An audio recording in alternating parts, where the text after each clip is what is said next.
A homeowner called the other day, thinking that she wanted to move to a new home. She thought it'd be the best for her.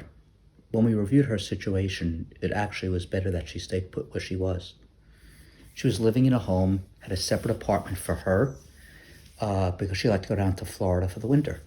And she would spend about 7 months, 8 months, I think it was 8 months a year up in New York in the house that her children had since moved into the main part of the house, and she was living in an apartment, in a smaller apartment as part of the house. And as we discussed further and further, her plan was to buy a new house for herself near her children, let the children keep the house they're living in now. But when we ran the numbers, it made no sense. Not only did it make no sense, the money wasn't even there to support a second home.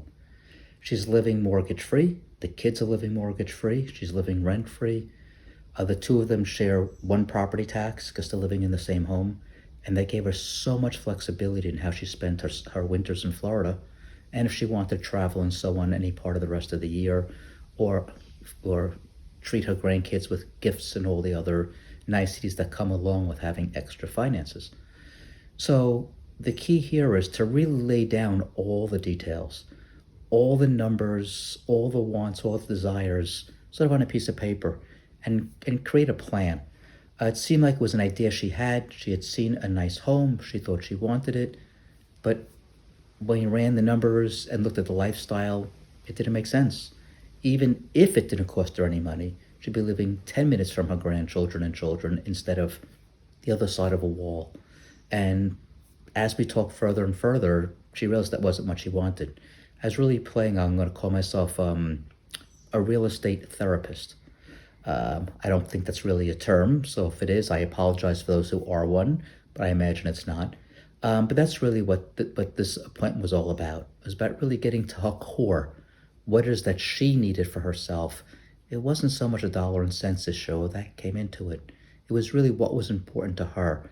And try to think these things through when making these decisions. Your home, I was a financial advisor for 30 years, and I always told my clients their home was not an investment, it was a lifestyle.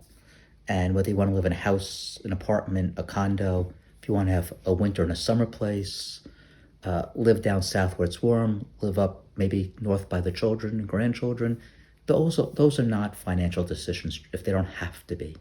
They're quality of life decisions, and that's the way it should be if you're lucky enough not to have to focus on the dollars and cents. So in her case, she was fortunate enough to be able to make an intelligent decision, and she was left with extra income as a result. It was a nice combination.